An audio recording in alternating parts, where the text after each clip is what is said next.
You asked for it. Here it is. It's a podcast from Apathetic Enthusiasm.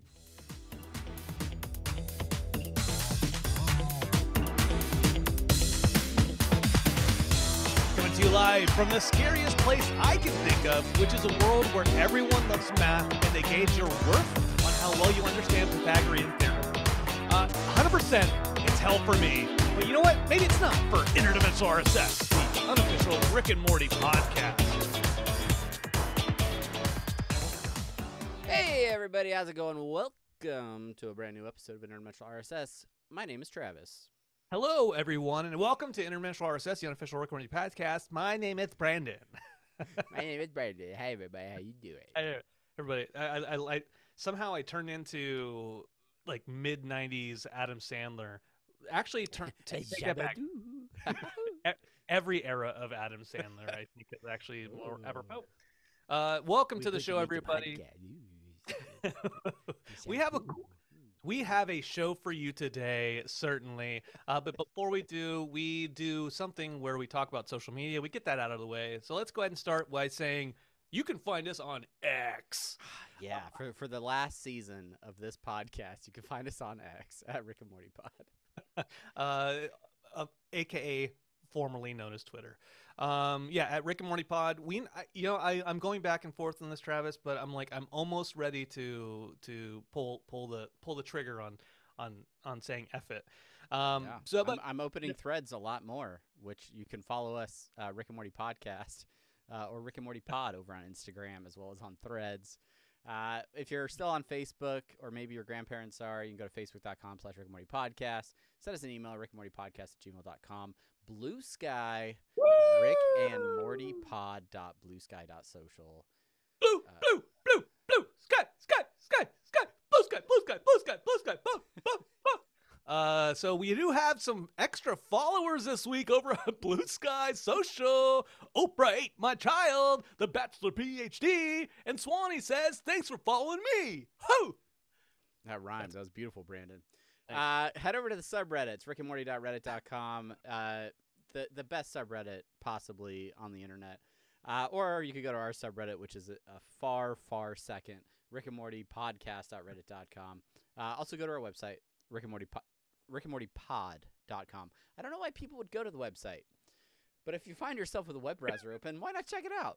Let's talk about this every week, about how we don't know what we have it. We have it SEO purposes. If you want to see our crazy dance moves and not just listen to them in the audio format, you can go to youtube.com/apathetic enthusiasm, and you can see us moving our mouths and our faces.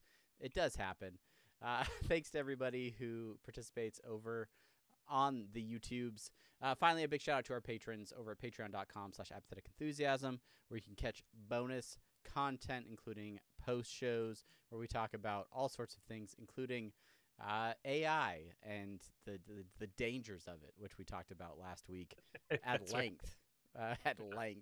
Or our avatars did. It could have been either way.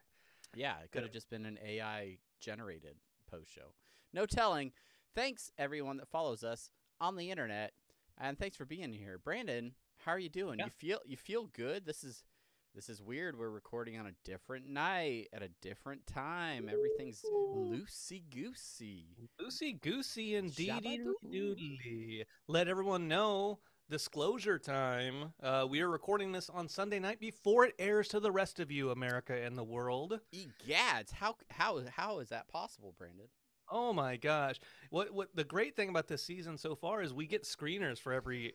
Like, where the hell are we? We get screeners before the episode actually airs, so we actually get a chance to think about it and digest it a little bit. Which I'm sure is shocking considering the level of insight that we bring to this podcast each and every week. And quantity of content. But yeah, so we're doing this beforehand. I went to the Pomona swap meet earlier, Travis. Ooh, did you meet any swaps? Oh, I did. Yeah, we met. We swapped. My kid walked away. So I woke him up super early to go. We left at 8 o'clock in the morning, and it's like about an hour away. I went with my dad. And I was like, in order to get him to be excited about a swap meet where we're looking for car parts for a '63 Corvette, I was like, I'm gonna get $100 out of the ATM and I'm gonna give it to him. I'm gonna say, hey, you can use this to spend on whatever you want at the swap meet. But a dangerous proposition. so what I gave him, so I didn't tell him $100. I gave him $40, and then we were walking around. He's getting so bored, but then he found the thing he wanted, and I said, you can't have that. He's like, I got the money for it. I'm like, how much is it? Oh, it's $60. You don't have enough, right? He's like, I'm gonna name her Gwendolyn. At the end of the swap meet adventure, he's so bored. He's like, I want that thing. So we go back, see if we can haggle. The guy says, no, it's 60. I'm already losing money on the deal. And my son walks away with a, Hawkman from the DC Comics. Yeah. The weapon he has, it's a battle mace with the ball and spikes on it. So we're leaving the Pomona swap meet. And my 11-year-old is walking with like a metallic Viking. I put a sweatshirt over it so people didn't call the police on us. Anyway, I didn't get anything, but he has a battle mace. So good job, Hawkman. Solid purchase. All right. Well, yeah, so it's Sunday. We've done our swap meet shopping. The laundry is in the dryer, and it is now time for us to talk about some semi-pertinent news. It's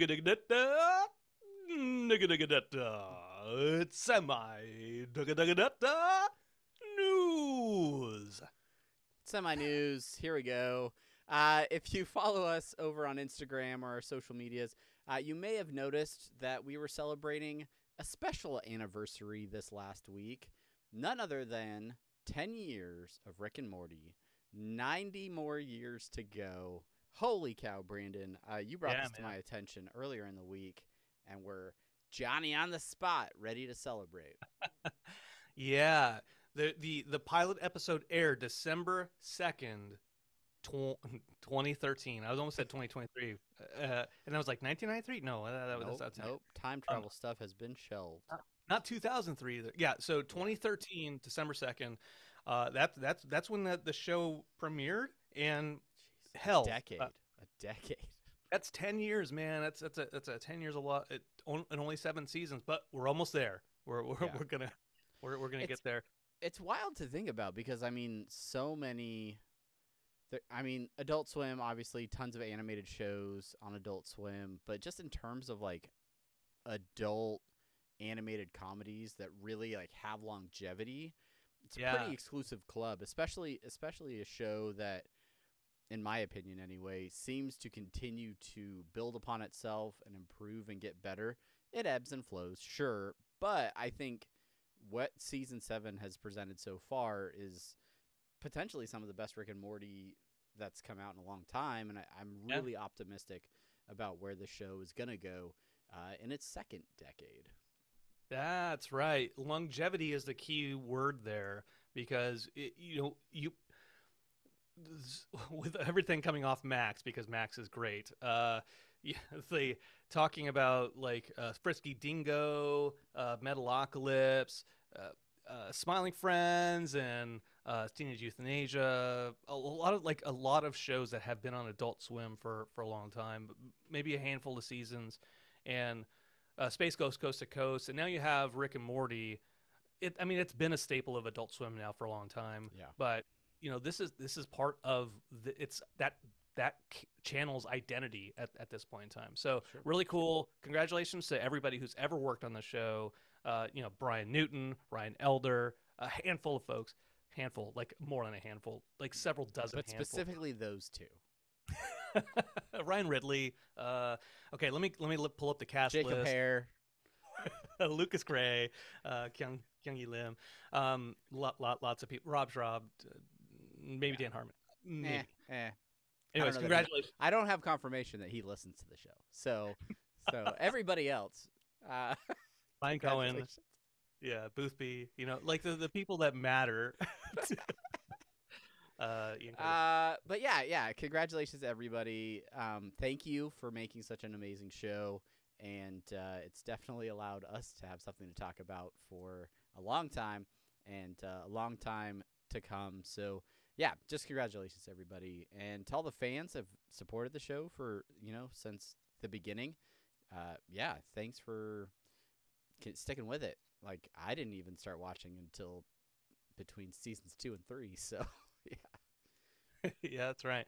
Well, all right. So this is semi-pertinent news. We have an actual episode to talk about, but we have a few extra topics to get into. Before we do that, the first thing is we're getting to the end of the year, Travis, and as everybody knows, the most important thing that happens at the end of every year in December is your Spotify playlist. Your Spotify Wrapped.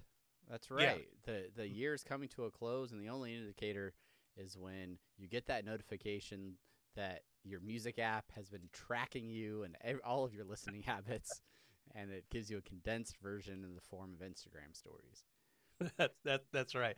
So this next bit of news is a little bit of a shout out. Is a bit of news, but also a short out at the same time. So Ryan Elder, he does this. He's done this every year since Snake Jazz has come out on Spotify. He wants somebody. Hey, if your number one played song is Snake Jazz on Spotify Unwrapped, then send me a screenshot, give me proof, and I'll give you $100, right? And so, which is probably more than he makes from Spotify for Snake Jazz. Whoa, topical. Ooh, getting spicy. Which is what you need if you get scraped by a snake. Okay. Anyway, so the shout out portion is old Scary Terry Folds. He sent me a message on Instagram, and he's like, "Look, I haven't done Spotify. I don't have a Spotify account, except for trying to get the Snake Jazz for Ryan Elder. So he's like, that's all I play on there is Snake Jazz. But Spotify told me that I haven't had the account long enough for it to count for an Unwrapped. So I'm shouting out Scary Terry Folds because, dude, he was trying to get that Snake Jazz for you, Ryan Elder. So just throwing that out there. It gives me a goal for 2024. If I just listen to Snake Jazz like once per day, that's easily enough to put it to the number one, bumping Taylor Swift out of the top spot down to number 2. Yeah. Still old T Swift. Yeah. Okay. All right. What else we got? Reddit. What's on the Reddits? All right. So with 10 years of Rick and Morty, I probably should have done this right after the 10 years of Rick and Morty bit, but I wanted to bring something back, right? So I'm going to shout out 2 things here. Well, 3 things actually. So first and foremost, we have a couple of new mods over on the Rick and Morty subreddit because we've got a lot of stuff to moderate. Talking about the Dan Harmon post last week, we need moderators. So welcome to the new crew. But it also reminded me we haven't done a Reddit post of the week in a while, and we haven't done it for the entirety of season 7. Wow. So I want to do I want to highlight a couple posts from 10 years and actually 12. The subreddit started in 2012. So the first one is has 88,000 upvotes. It's by someaccounttopost, and it's during the height of COVID, and it's just a quick in and out adventure. Rick and Morty go into the portal, and then they come out, and they're wackadoo. It's basically about lockdown. It's like COVID. Yeah. 2 weeks, we'll be out of this. They came out and they're like, oh no, lockdown. Yeah. Yeah, that lasted 2 weeks to flatten the curve. Yeah, tell that to Halloween indoors. So that was a post from all time. That's one of the highest upvoted posts of all time. Now the highest upvoted, one of the highest upvoted posts in the last year, because we didn't do season 7. I figure hell, we'll do the year. Is from a user JR_97. It's a picture of Jerry, and it says one of the most relatable things Jerry ever said. I'm easy to make happy, which is why nobody gives a shit if I am. That's right, 25,000 upvotes in the last year. JR97. Good job for you. And that is our Reddit post of the week. Year. Okay. Post of the decade. Ooh. Yeah, I said it. Congrats. You know what else you should say, Travis? What's that? It's a Dan Harmon social media minute. It's on the internet. He's posting social media minutes. All right, here's the deal. Dan, he's on Instagram. He's on Threads. If you're not on Threads, make sure to go check it out at Dan Harmon over there. And he's using this time of thanks, right? Thanksgiving was about a week and a half ago. And he's using Thanksgiving as a time of reflection, a time to get his social media in line. So this post from Dan Harmon, it says exactly that. He's using Thanksgiving to reshape my Threads feed. If you share my interests and can recommend accounts in a reply, I'd be thankful. I like factory video games, especially Satisfactory, crossbows, electric motorcycles, not e-bikes, electric bikes that can kill me, drinking, DIY stuff, woodworking/carpentry, cute animals, other people's workshops of any kind, especially if you're Batman, technology, engineering, prepping without the racism, and I want to learn gardening and welding, and I'm out of room. So there you have it. There you go. A small collection of all the things that Dan Harmon is interested in a segment we like to call Dan Harmon Social Media Minute. That's right. So if you're interested in helping reshape his Threads feed, go out to his Threads and help him out. I've been seeing this a lot on Threads. It's like people like posting like, these are the things I'm interested in, and the algorithm will see this, and then it'll start reshaping my feed. I don't know if it's true, and I don't want to. It's like feels chain lettery, so I don't want to partake in that. But it's also a great way to get like a bunch of the bots and stuff that Threads will just throw at you because you don't follow a lot of people. You could probably get that out of your feed pretty quickly. I would assume. Yeah. Yeah, I would assume too. Anyways, we got a show for you. We have a show. After that's this. right. We do have a show. We're going to talk about the latest episode of Rick and Morty as soon as we come back. So stick around and listen to an ad. Hopefully you get one. Maybe not. Hopefully. And hopefully we get money. All right. Be right back. Bye.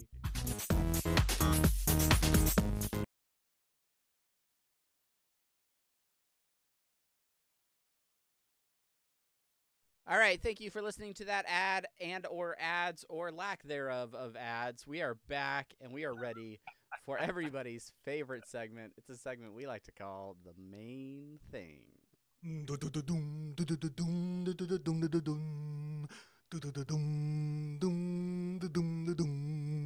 the main thing.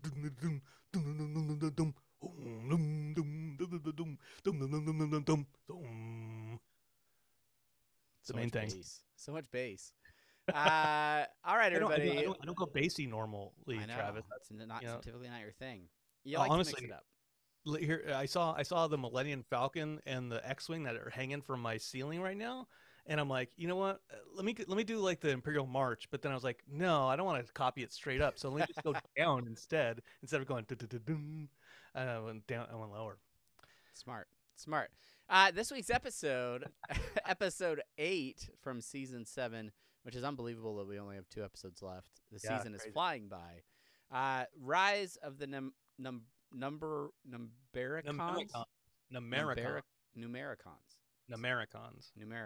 I just say The Numericons. B is silent. Yeah. Rise of the Numericons, the movie. Air date December 3rd, 2023. Written by the one and only Rob Schraub. Directed by Lucas Gray. Guest stars Ice-T, Keith David, and Peter Serafinowicz. Serafinowicz.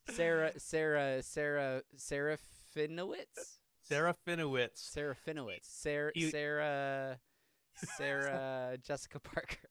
Yeah. Michael Cera. Yeah, he's. Listen, this is why Brandon says the names. All right, it's true. I look up every time I try to come back. I can't do it.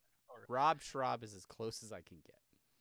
Yeah, you might know Peter Serafinowicz from The Tick or the Pickle Rick episode or Shaun of the Dead. Yep. Yeah. I looked him up. I looked him up when I typed his name out in the show notes. I did not look up pronunciation. No, that's true. And honestly, I probably said it wrong as well. So, our synopsis: action, adventure. It's a whole movie, bruh. That's right. Our synopsis: it's a whole lot of numbers and letters. Bruh. That's right. And this before we get into the details of this episode, I want to take us back for a moment to the summer of 2023 in a little town called San Diego, where Brandon and I had the privilege of sitting through a delectable hour of insight and information that is the Rick and Morty panel at San Diego Comic-Con. This was at a time when writers were on strike, actors were on strike. We didn't know who was going to be on the panel. We didn't know what could or couldn't be shown. And the sneakiest peek that we got, I think, was the animatic for the opening sequence of this episode. And I will say, from the time that we saw it this summer, I was very excited to see what this episode would look like and how far they would go with certain things and just how this episode would play as a standalone experiment for Rick and Morty. Yeah. What I think is, side note, what I think is also interesting about them showing the clip for the cold opening for this episode at Comic-Con, which it was very safe because they didn't have new voices. And also it's safe from a lore perspective. This episode, as we'll get into, it's the ultimate bottle episode. It has nothing to do with there's like no character development or anything. It's just it's there. It's no character development for the main characters, I think, but we'll see. So I think it was a perfect episode for them to highlight for the animatics at Comic-Con for the crowd, and still get them rallied behind the show to excited to have it come back. So you were going to say something. I think it's really interesting. Which means that you're going to say something. You gasped for a second. Sorry, I put a big breath in and then thought better of it. That's how we know that we want to say something else to each other. So just breathe. Inside podcast baseball. Like, I know that Travis, because we're on Zoom, and so sometimes we don't know when the other person is going to talk, right? But here's how we know. And here's how you know. It's kind of like in film, right? You see the cigarette burns. Well, for us, it's the. Oh no, we both breathed in at the same time. Okay. Anyway, the thing about this episode, and the reason that we're recording on a Sunday and not a Monday after the episode has already come out, is my fault. It's because I have family in town and I have other things going on. But I am very curious to see what the fan reaction will be to this episode, because it is a standalone. It's not centric to that any overarching plots. Obviously, like, we don't really know what the overarching canon is right now. Rick Prime was defeated halfway through the season, so we really don't know like what is in store. But to take something so small like the closeout of the Get Swifty episode and completely expand it into this epic, fully developed story with its own lore, its own context, and then to do that, and I mean, credit to Schraub for coming up with the idea and arguing with whoever he had to argue with to make sure that this happened. To condense an entire action movie down into what is essentially like 22 minutes and follow all of the beats and do everything that you would expect in an action movie. It's just really fantastic, and I think it's a great piece of television. Yeah, no, I agree with that. When the Ice-T bit in the original Get Swifty episode, like it turned into I care now, and then the after credit scene, you'll see them again in Rise of the Numbericons, right? Like, cool. What a after credits fun gag. Think of all the other end credit fun gags that we've had throughout the series, that like any of one of those things can turn into its own like little idea for an episode later on down the road. That's kind of a cool kind of thing to think about. But the fact that we have an episode that takes all of that and says, hey, let's have a battle between words and numbers and make it into a sci-fi action movie concept for Rick and Morty. I think it's super cool. So theme wise, There are a few things, even though it is a bottle episode. In order to keep episodes of any kind of content interesting, you have to have some kind of thematic thread, Sure. right? Sure. And so we want to talk about a few of those things. First off, what we've been alluding to, this whole sci-fi action movie concept. It's like this episode kind of takes a not a dig, but like a stab at like throwing as many of these kind of tropes as it can into the mix. Yeah, all the things that you expect to see in a classic sci-fi action movie, there's flavors of it throughout, and for them to really write it like as the movie itself, and yes, Morty's in it, yes, Goldenfold's in it, but they really just like the context of it. This could stand on its own. In some sort of universe, this could be fleshed out to a full-length film and actually be shown. I don't know how well it would do at the box office, but conceivably it could happen. And I think it's like really interesting. I was trying to think of what movies this reminded me most of.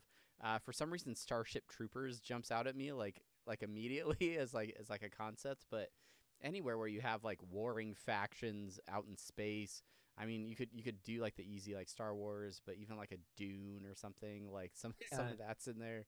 Well, like sci-fi action movies, they start with like this opening kind of action, right, to set the stakes for what's going on, right? I mean, like Beverly Hills Cop, you got the initial action with Axel Foley, right? Yeah.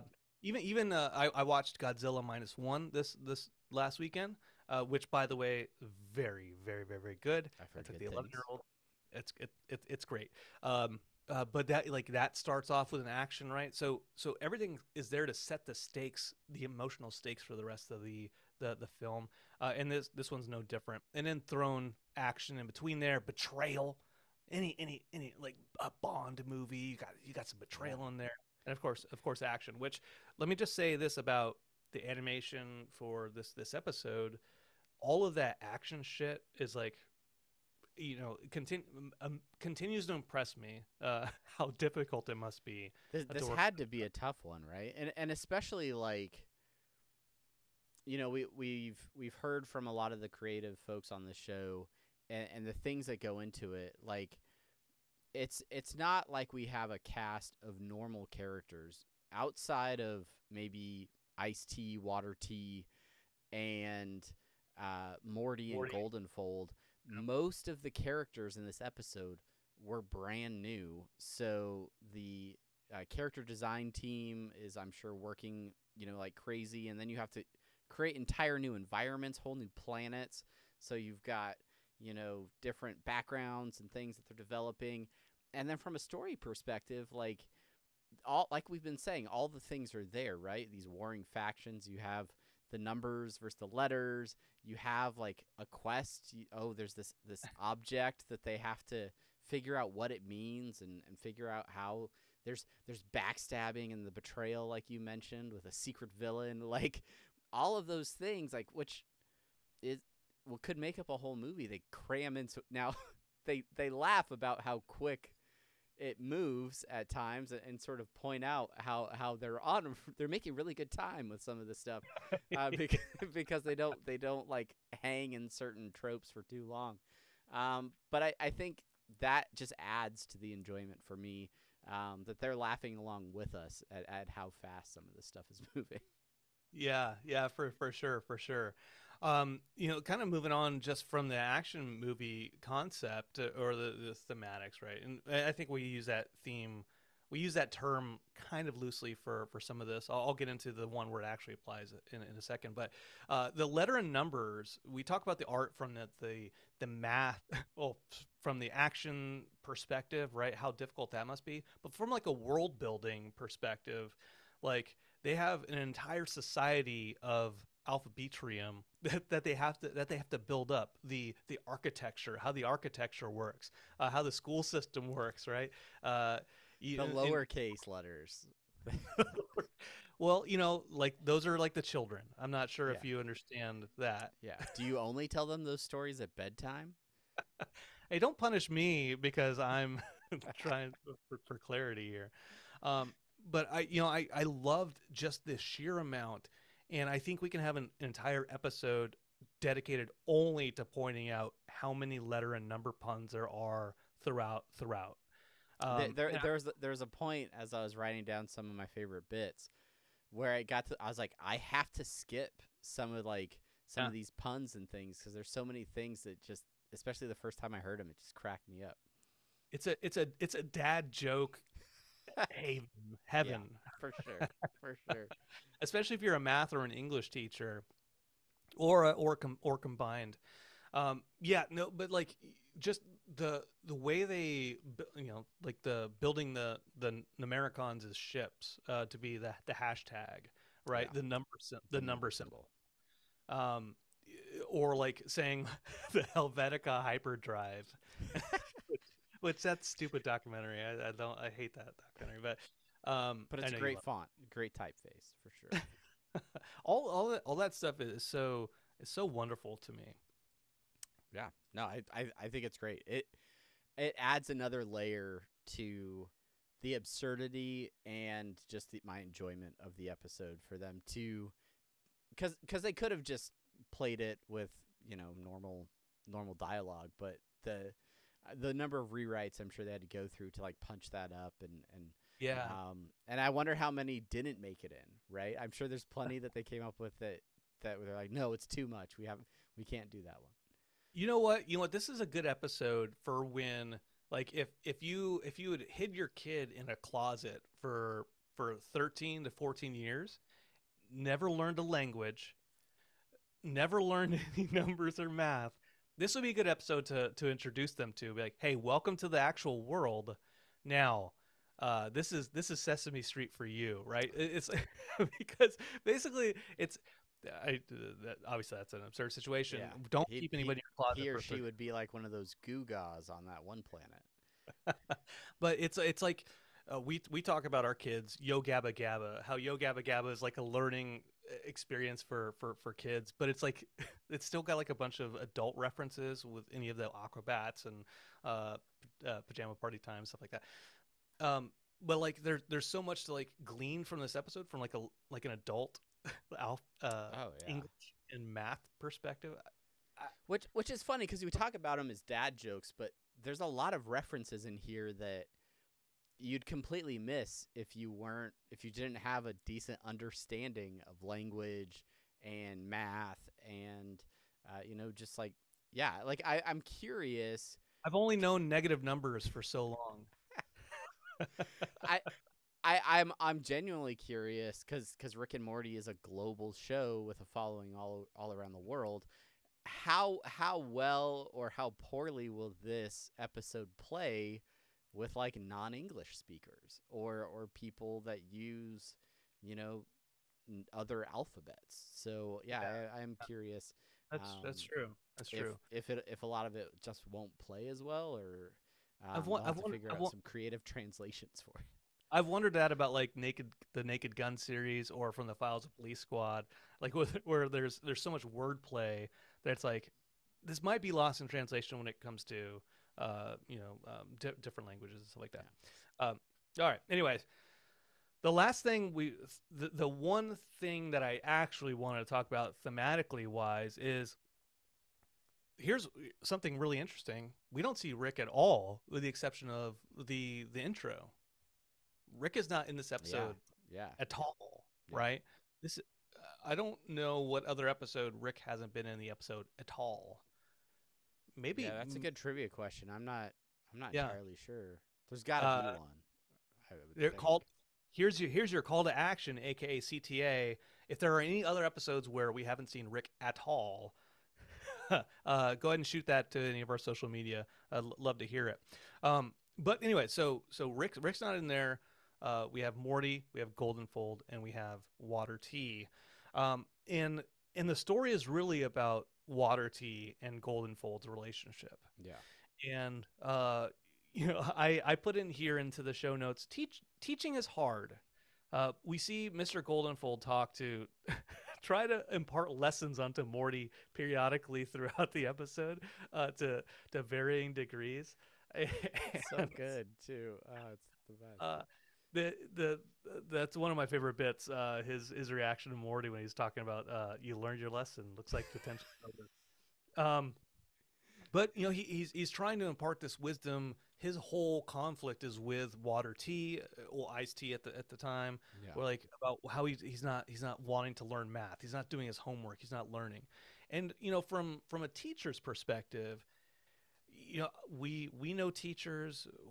Some of you out there are teachers. We know your job is hard, and it has to be even harder when something you're so passionate about is like just going past. Like, I guess as parents too, right? Like, Sure. like this is a teaching moment. And like, I don't want to learn right now. I'm like, well, you have to learn. Like, why This is don't math? You gotta know math. like don't crash your car into the courthouse. It's not good. Like, Dad, I don't want to hear right now. I don't want to hear a lesson. Literally tonight, before we started recording, my son was like, when am I ever going to have to find the value of X in real life? And I just stared at him and looked at him and was like, all the time. X is all. X is variable for everything.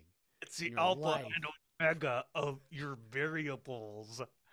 Put apples in there. Put your stock. Your stock portfolio's in there. Your tire pressure. I don't know. But yeah, so teaching is hard. Teaching is difficult, and it's difficult for a myriad of reasons. One of the things highlighted in this episode is like miscommunication and just the way people talk to each other, and like expectations from other people, right? Like the relationships that we have with our family versus the people like our teachers or people that we work with, right? And in this episode, we have an example of that where Goldenfold is developing a relationship with Ice-T, teaching him things about 4-4 time and things like that, right? But Ice-T's family on Alpha Betrium doesn't like that, and it creates, stress and problems in his life. And so this all kind of creates a dynamic where they have issue with each other, but they're not being transparent about why they have problems with each other. Yeah, why do they have problems with each other? And it's because Goldenfold never asked, but also Ice-T never communicated that with him either. So that's so the thing. You pent up rage. You have to talk to each other, everybody, especially if you're a cosmic being who turns to ice and water, or you're Mr. Goldenfold if you're a teacher. I put in here in the the subtitle for Teaching is Hard is AKA Mr. Goldenfold's Opus, which is a title reference to Mr. Holland's Opus starring Richard Dreyfuss in the mid-90s. In the sense that he wants to feel appreciated for the one thing he's good at. He's not good at a lot of things, but what he is good at is math, and maybe eating his own poop. And coprophagia. I did put that in the show notes earlier. I took it out. Like that's what he's good at, and like he feels that, and he wants to impart that wisdom onto everybody. Morty is the worst person at math that he's ever taught. And by the end of the episode, all these nuggets of wisdom he's trying to get Morty to understand, maybe he doesn't get all that, but what he does get is liking math at the end, where he wants to do his homework. and lava tea. Or can I have another test for fun? In terms of bottle episodes, I think that fact is one thing that will remain strictly in this episode.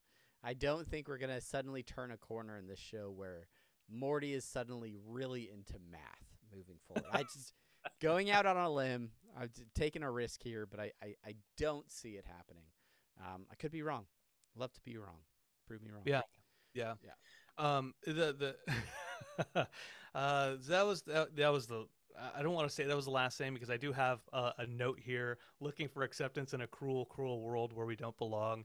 That was a joke note that I put in there, and what I was thinking about when I wrote that was the kind of like Endgame Thanos, Nebula, where like they have a father that sucks, and Ice-T also has a father that sucks, water Q or whatever. it is. Magma Yeah. Q. Magma Q. That's right. And you know, we also have to. We talk about teachers, and we just talked about being parents. Parents are teachers too, and sometimes we're going to damage our kids in ways that, you know, we may not know until later in life. Like my son, where I told him you can't have that battle mace.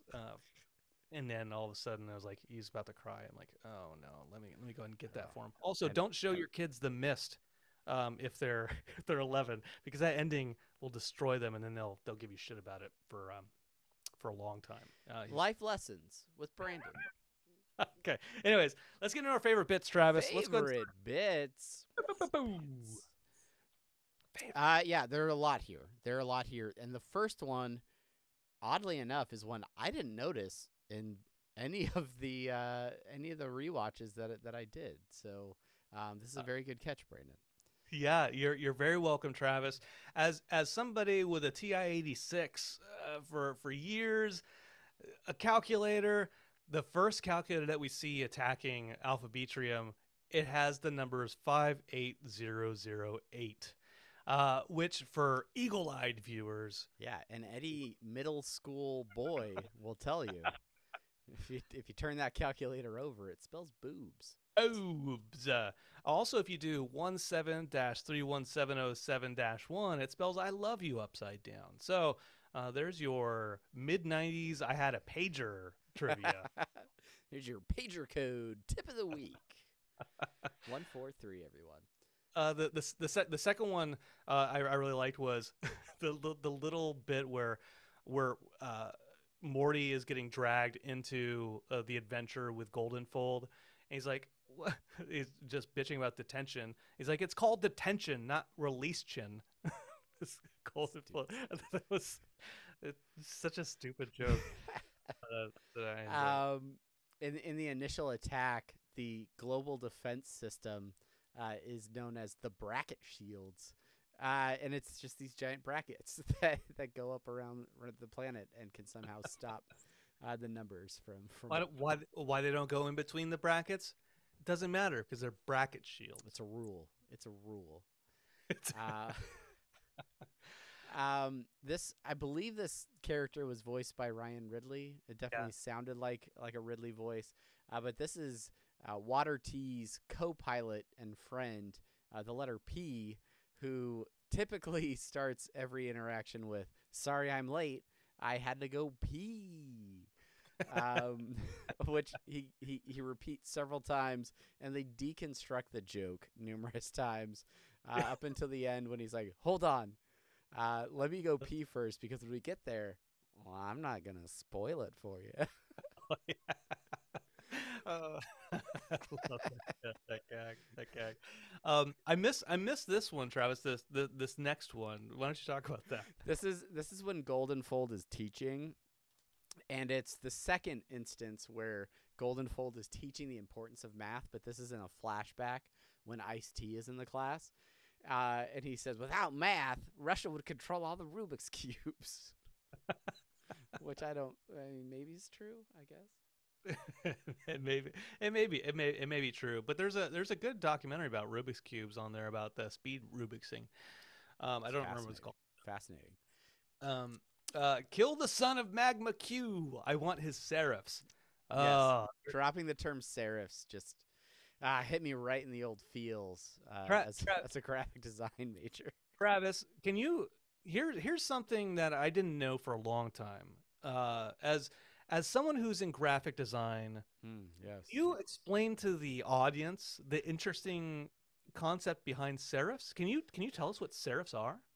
What are serifs? Serifs are a element of a letter, right? Of a written letter that occasionally helps with readability, right? And these, if you're looking at, say, the letter T, right?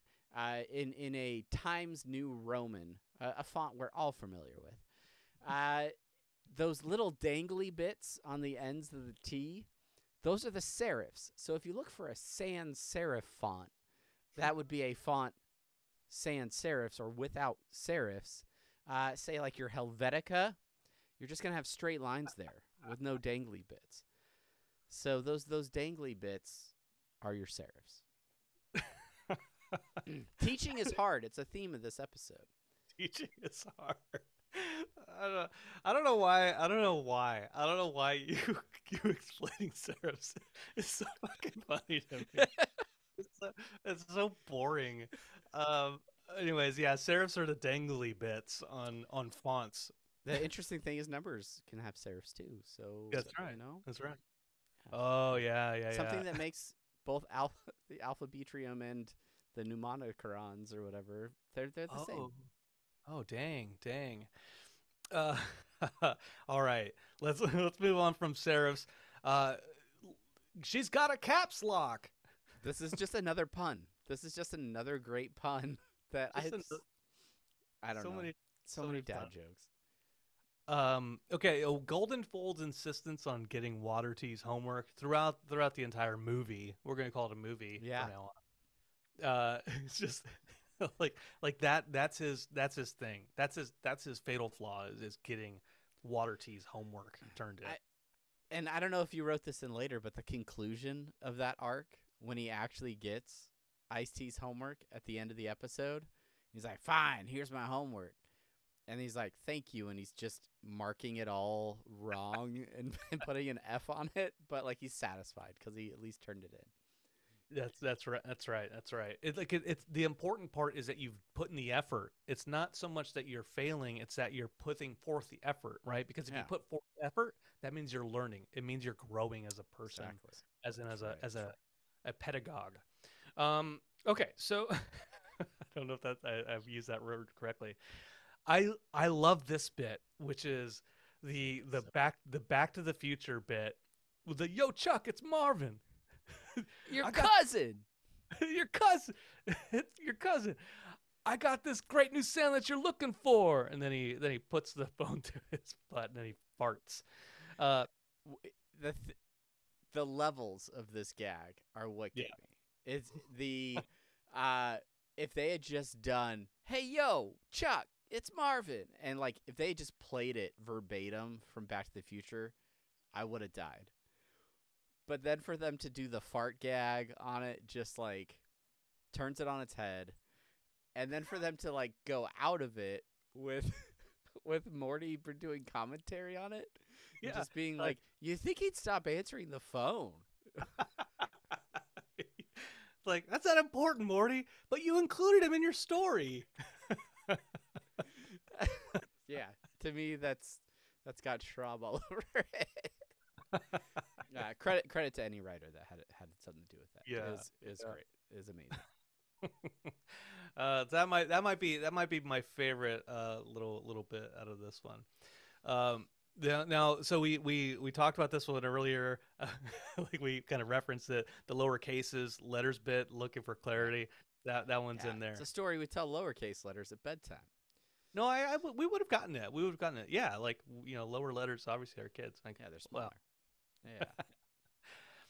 Yeah. In quotes, secret villain. Yes, when what was it, like Vapor S, Cloud S or something? When he's like, "I'd be happy to help." In quotes, secret villain. Yeah, this is of course, Peter Serafinowicz, coming in clutch. Yeah, great work. Fan of the podcast. Okay. What do we got next? We have Making Really Good Time. We talked about that one a little bit earlier. Yeah. This is when they go to the planet with what they call the Gugas, and when they immediately start worshiping the idol, and then immediately take them back to their camp to like celebrate. And Morty's just like, wow, we're making great time. Oh wow, it's going really fast. Okay. That's a good bit. This next one in the show notes you put cockadoodle, but you missed the second part of that gag, which is cockadoodle 2, the number 2. It's the second cockadoodle. Yes.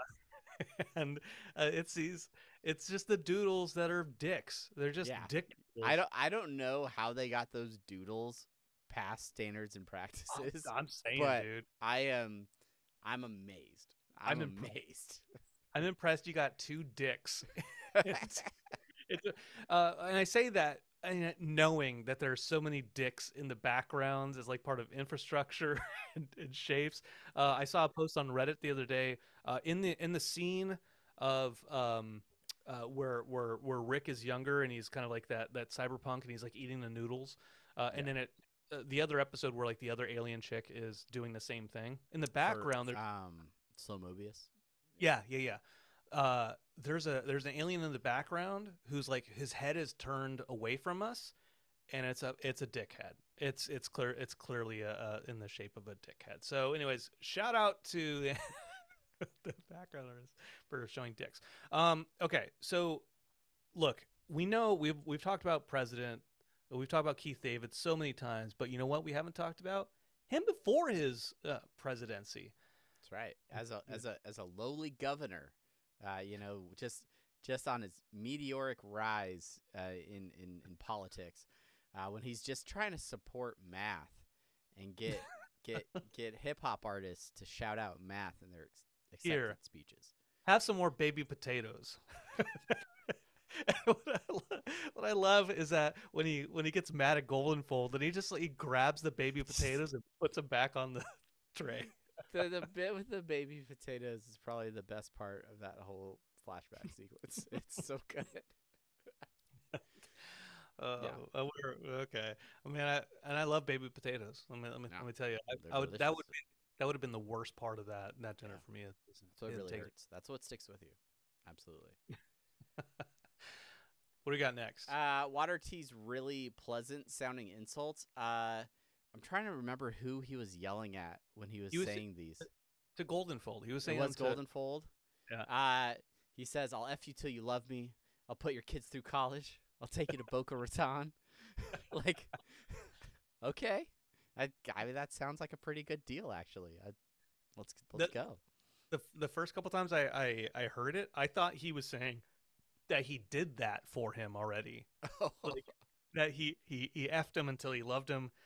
I put his kids through college. He took him to Boca Raton. I thought he had done those things, and then I finally watched it. I was like, oh no, he's somehow insulting him. He's threatening him with really good things. Speaking of really good things, it's something we all learn as kids when we look at the number 8 sideways. In that 8 turns into infinity. Who knew? Who knew? You take an S, you add a couple extra lines, now it's an 8. Damn. Flip it on its side, it's infinity. Holy shit. Look at that. Look at the things that we learn in this episode. It's amazing. There's a line that talks about how infinity killed both of our parents, and I was there. The ceiling fell on him. That ceiling was poisoned. That's the next line. The ceiling was poisoned.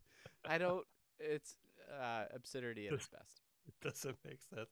And then of course, Magma T, when he changes into Magma T, spitting straight fire. Yeah, calling it out. Magma T is spitting straight fire as he shoots fire out of his mouth. And he, so many good points. He follows through with shooting him in the balls. He does. Graphically on the I'll throw this in there as a favorite bit. is how quickly Water T and Seven get into 69ing. Immediate. Immediate. And just the fact, the 69, that it's like another numbers joke. just getting into it right away, and just her her mouth on the side of the water. It's graphic. It's weird because it's numbers and letters, but yeah. The things the show gets away with. It's amazing. Speaking of things the show gets away with, let's talk about some of the best and worst parts of the show. I think I got nothing but love for this one. The first being that annoying little decimal point. I I love that guy when he when he like breaks the fourth wall and he's like, I love working with these guys. It's my day off. I'm not, you know what, anything like I'm not supposed to be working here today. Do it like from Clerks. yeah, Uh, yeah. the annoying decimal point. Uh, I was trying to figure out as I was watching it, like he's supposed to be annoying. He's supposed to be kind of like a Salacious Crumb, Yeah. type character, right? Absolutely. And I was like, oh, there's always that annoying decimal point. It's like and the big bad, like the big zero. He was called like, was he called the Dreadnought? Yeah. Mm-hmm. I don't. Is that like a is that a word for zero or something? Like I didn't. Why would you quiz me live? Yeah. Oh yeah. Call to action, aka CTA.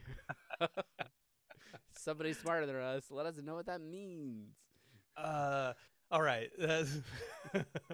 Moving on to best parts. I don't know. I think this is one of my favorite parts.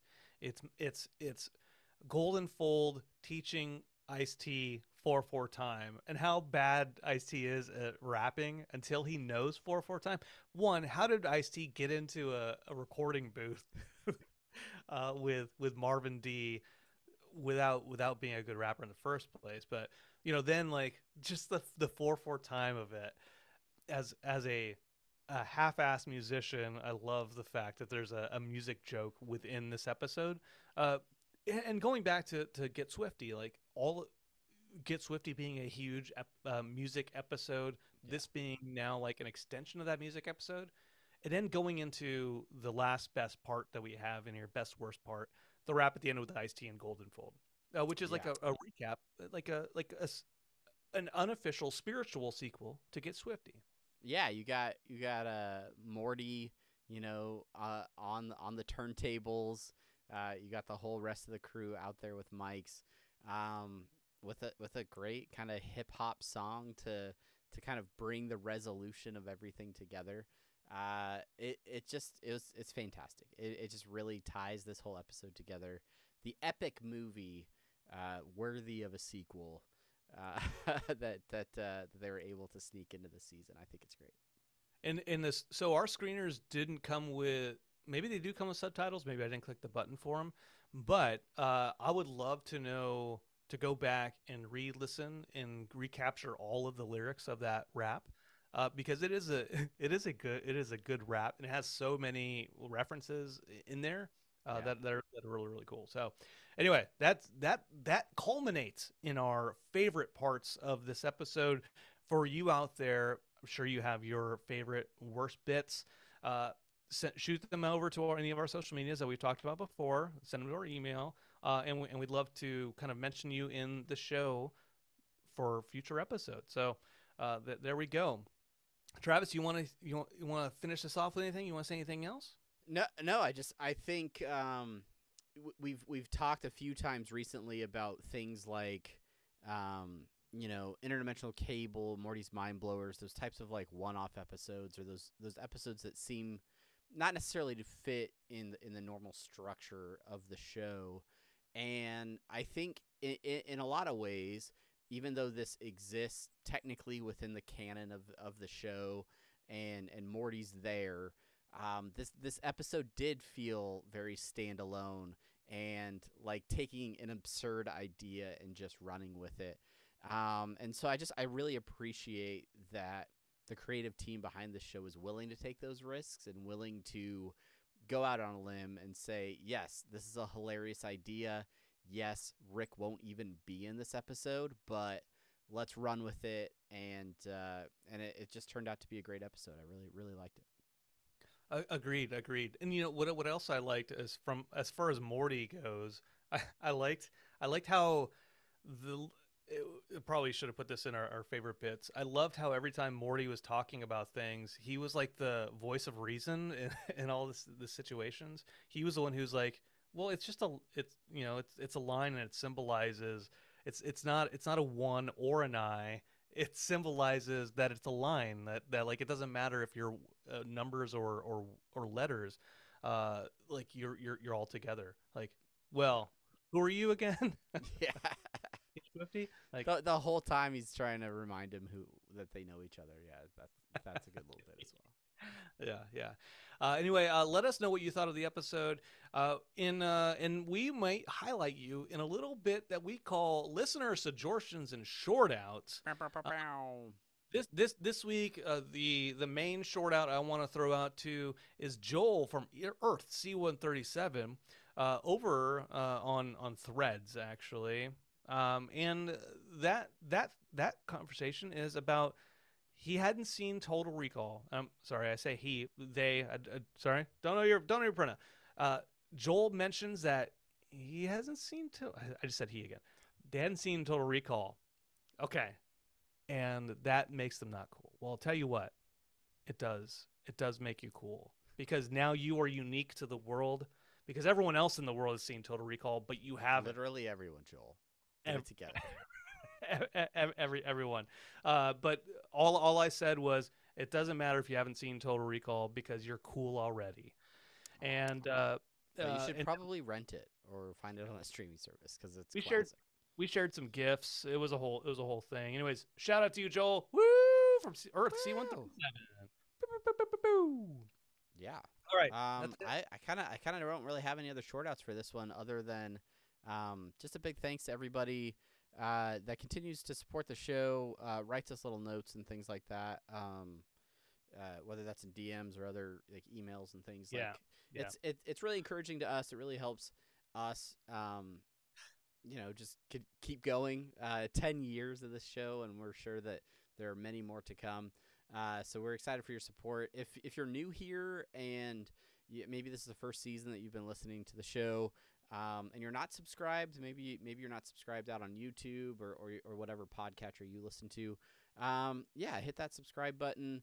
Maybe leave a review. It definitely helps other folks to find the show, and it helps with our numbers there. So that's great. Like if you could do that or share it with somebody on your social media, that'd be amazing. 2 episodes left of season 7. It's going by so fast. And then it's that void of content that we have to cross until yet another season begins. But we're excited for it, and I know we have lots of exciting things coming.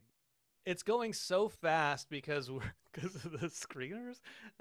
Like we've done this show for so long. I think this is episode maybe 175 or 176 for us, and we had been for so long where we're waiting till Sunday night, the new episode's coming out, and okay, now let's scramble to get content, and like with the screeners, we're like we watch it we get it fairly early on, and we can't really talk about it for another week, and we've made the decision to not post until the Monday still, like to be like or at least after the episode's aired, and what that does is me being like, oh, a new episode's this Sunday.